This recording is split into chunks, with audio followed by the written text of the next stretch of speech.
So once again, I want to welcome you all back to my channel. I've been away for some time, and I trust we are all doing well. And now I'm back with more exciting episodes, and I'm back with more refined videos for you guys. And I hope that this time around you're going to learn more and you're going to do well as you trade on the market. Alright, so quickly let's go to our video and then see our way forward.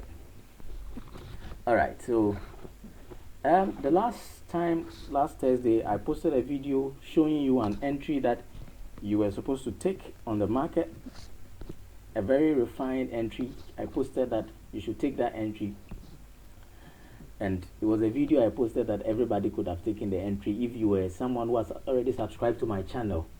So all those who had subscribed to my channel had the opportunity to take that trade, So today I'm going to go details into that video and explain why I asked that you took that trade,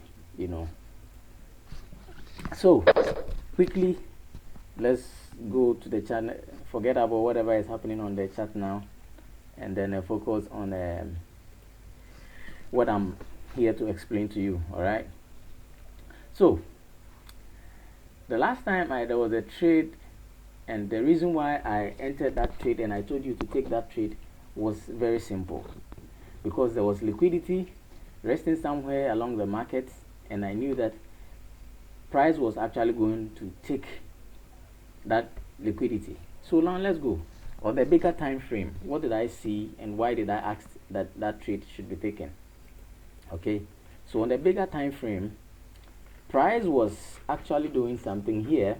Currently, you see what price got when price got here. Price was actually trading along this area, and this area was a place of a long term, a place that where previously when price got here there was some sort of reaction. So now let's go back.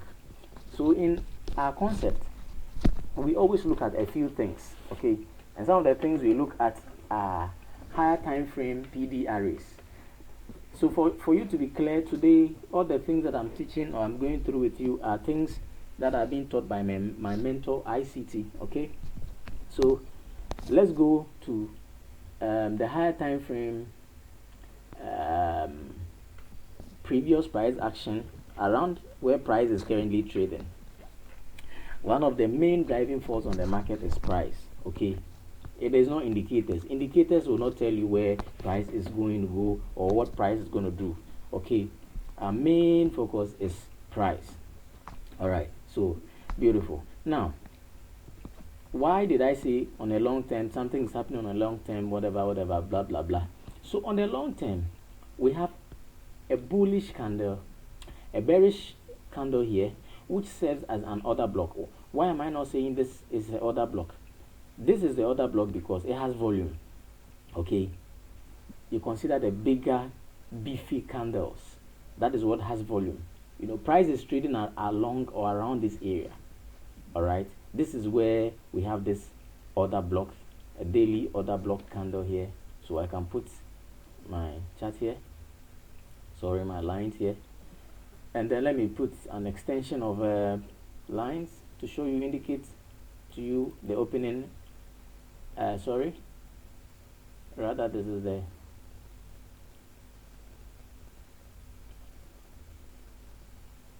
all right, great.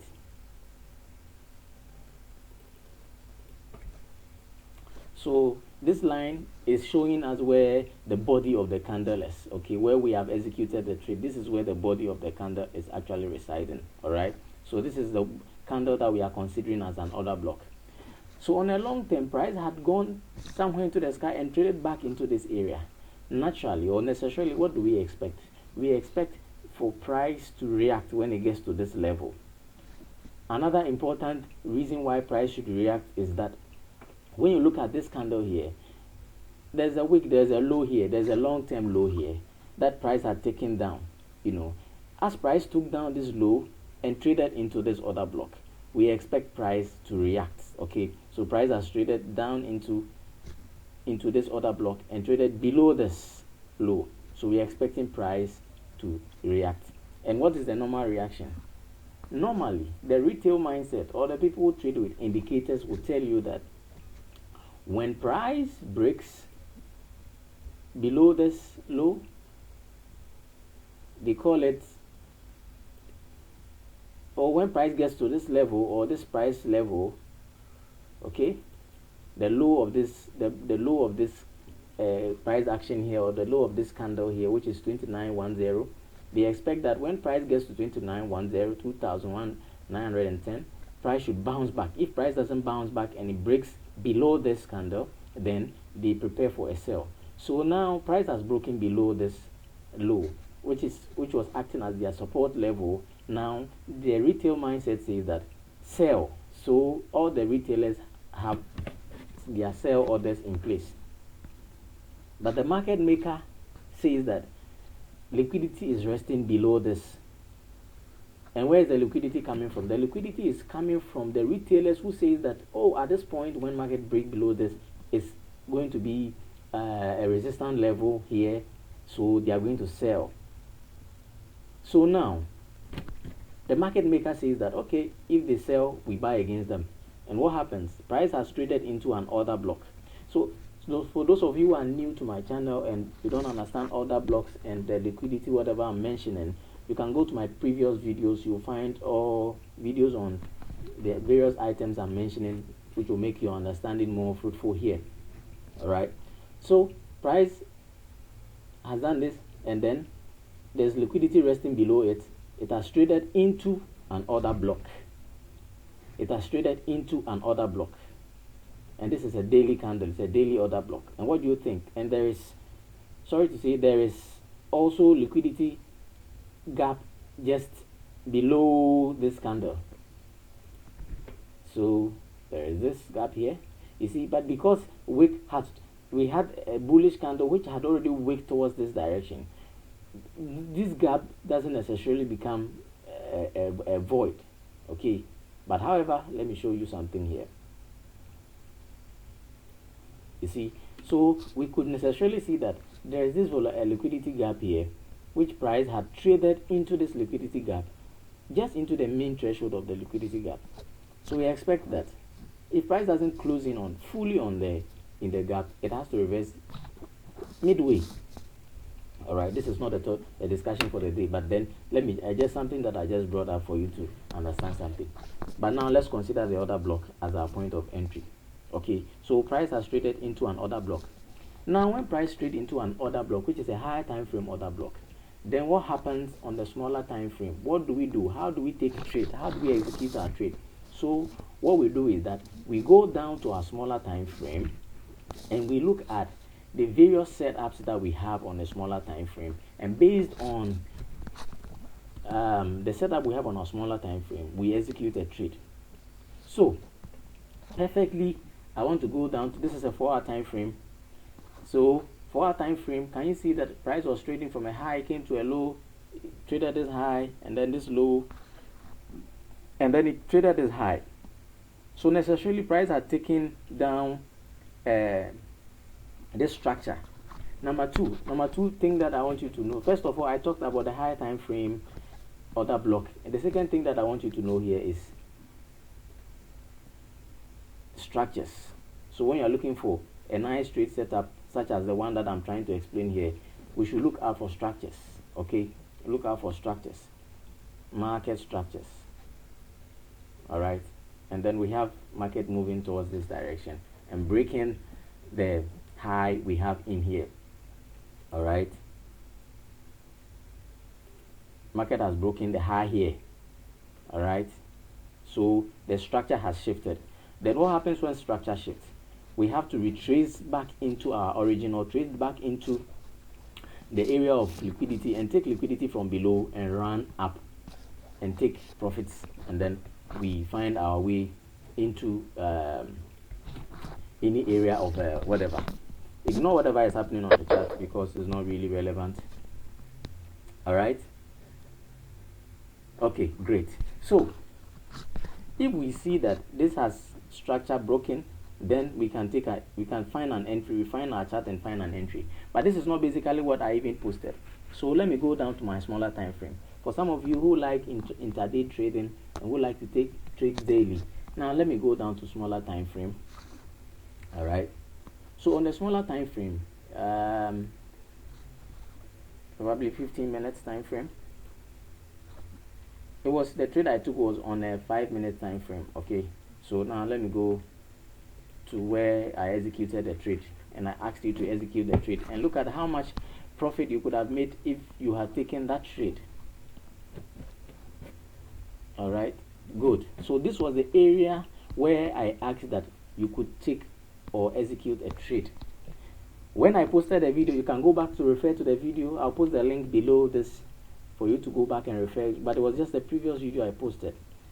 So you notice that the reason why I asked that, this was the first time price had traded into, do you remember the lines I drew? This is the line that I drew for the other block, the one on top. This is the body, the top, or the opening. It was a bearish candle. So with a bearish candle, we have the opening on top and then the closing below. So the opening of the bearish candle is this line here, okay, which was the other block.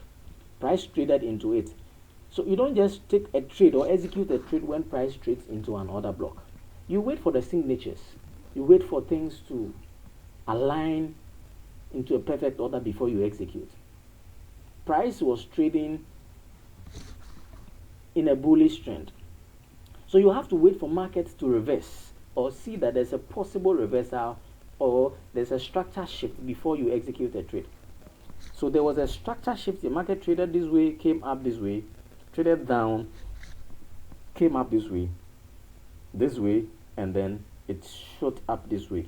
So now we could have a structure, a very nice structure like this. Okay, very nice structure like this.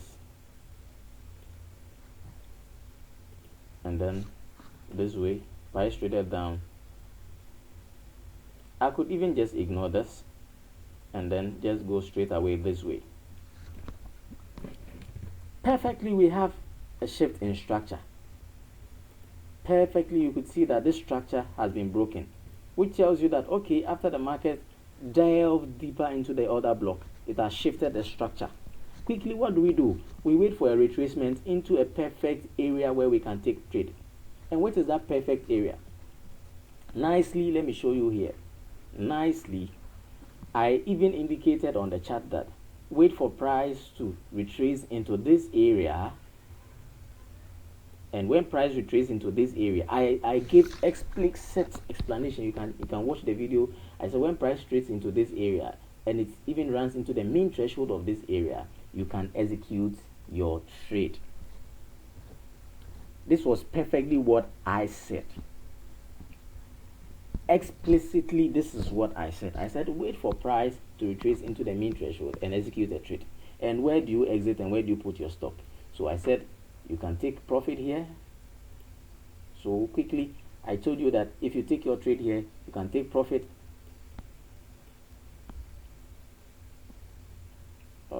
Sorry.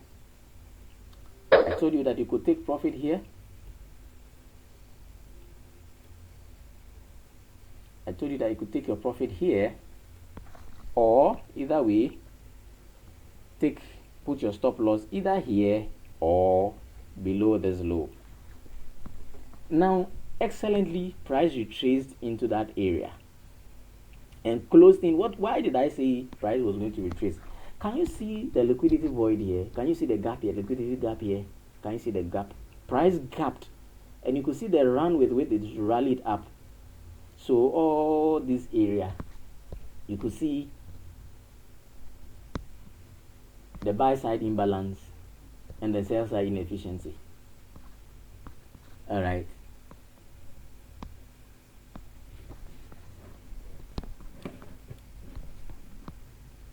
Excellent. So sorry, we are rather seeing sell side inefficiency and then buy side imbalance. Sell side imbalance and buy side inefficiency. All right. So price trade back into this area, and then what did he do? It went straight up and took down this price point. excellently, this could have given you profit. All the time we are looking up to take bigger trades. So now let's look at the risk reward involved in this trade. So if this is you took the trade here, and this is your risk, let's look at the reward. So here we have 1, here we have 2, here we have 3, and then probably 3.5. So you have 1, you risk 1 for 3.5. I mean, come on. If you are going to be consistent with this kind of setup or this kind of trading, you'll be more profitable. So on the long term, you look for either liquidity voids, such as there's a short term, there's a long term low which leads into an order block. You wait for price to take that low, trade into the order block, and then when you trade into an order block, you wait for the signatures, wait for the market to show you that it's actually going to reverse, and then quickly enter your trade nicely. It's so perfect. It's so perfectly explained. All right, so guys, this is on the smaller time frame. Now let's go back to, you could see that I did the same thing on the bigger time frame just a few minutes back. So let's go back to our 4-hour time frame, or let me take you down to 15 minutes time frame and explain exactly the same thing happening on the market. So you could see that this was the order block, this was the area, this is the opening of that order block, the daily order block. Price had traded deep into that order block. Okay, price had just traded deep into that order block. See what happened here. Price was just delineating on top of the order blocks. It goes into, comes out, goes into. So price had actually consolidated around this area, and then price delved deeper into the order block. And then what happens? It shows us the signature that it is going to reverse. So this is on the 15 minutes time frame. So let me show you clearly here on the 15 minutes time frame. So some of the things, you see, you saw me take the trade live, and I'll explain why I took this trade. So price came in here, did something like this, and then traded down. It didn't take down the low here, but then it went ahead to take down this short-term low, making us understand that the structure has actually shifted. It has taken down this structure. It has to retrace into an order block. So this beefy candle here will be considered the order block. Just before the order block is what we see, a small liquidity void here, or liquidity, a gap here. Price comes into close in on the gap, and then I took that trade. You saw it live. All right, so basically this is all there is with waiting for price to go deeper into a higher time frame PD array. All right, so that you get the perfect entries. When price has traded deeper into a higher time frame PD array, we are expecting price to do a lot of things, but it's up to you to be patient enough and wait for the signatures to be drawn. Now let's go to the 30 minutes time frame. On the 30 minutes time frame, we have price going the same way. It consolidated. So from here came down, price came up this way, came down, came up this way, came down, came up, came down, and then from the short-term low, it was broken, and then we are now looking for it to. Now let me go to the bigger time frame, the H4. You see, so price actually did a perfect work here for us to even see that, in fact, the market has shifted. So this area we were in the order block, reversed a little, formed this high, came down this way to form a low here, and then what happened? We went up to take down this high. So quickly we understand that the structure has shifted. The structure has shifted after we traded into the higher time frame order block, and we are taking the higher time frame low. So now the market has shifted. What are we expecting? We don't expect. So when we take trades like this, what you have to do is that your stop loss should just be below this. Your stop loss should be somewhere here. Yes. So it's just below this. It means that if the market fails, if the market fails, your stop loss is below this side. And normally, what is your target? Your target should be that price should come. You see, normally we always want to have a place where we can place safely our trades. You can take your first initial partial here, or wait for it to close in on this void here, or take it from the highs here. You see, there are clean highs here, 3 lows. Okay, if I extend this, you could see that there are other highs here. Okay, there's another high here, the high here, the high here. So it's possible price will not necessarily come up and take down all these highs. So this can be your target, to patiently wait for the market to reach to this high, and then you're out of the market. It's so simple and so interesting. So you wait for price to trade into a higher time frame order block, not just order block, taking down. So you see, one of the underlying line is that, let me go back to the daily time frame, is that when we took down this order block, when we took down where is it? When we took down this low, sorry, not the order block. When we took down this low, we traded into an order block, not just an order block, and then there was also a liquidity void here. So you see, price had met 3 different conditions here: order block, a void, a low, which gives us, this is a bullish order block, the low, which has buy stops here, or sell stops, which will be rated, must be rated by the market makers, and then the void here is an area where price had just traded once. It needed to be filled to get liquidity to run up. So all these ones adding up, giving you that run for the lower time frame. Is it not so simple? So guys, this is basically what I wanted to get you to understand today. I hope this video really helped, and then do well and subscribe to the channel. I'm going to take my time and also explain well for most people who don't also seem to understand some of the things well, to also get the concept very well. Okay, so do well and subscribe to the channel, and then just stick to. I'll be posting more signals on when to take trade. If I find very nice entries, I'll post it on my channel that you can execute this trade. So if you're on the channel, turn on your notification icon so that you can get notified immediately I post, because there are certain times that I'm not behind my computer, I'm either at work, so I find entries and I record on my phone and I post them. Alright, I'll put my Telegram channel link below. You can join my Telegram channel. I may be posting signals there as well, and more educational videos. Alright, so without much I'll say enjoy your trading, and then I wish you all the best. Have the best of the day. So till we meet next time, goodbye.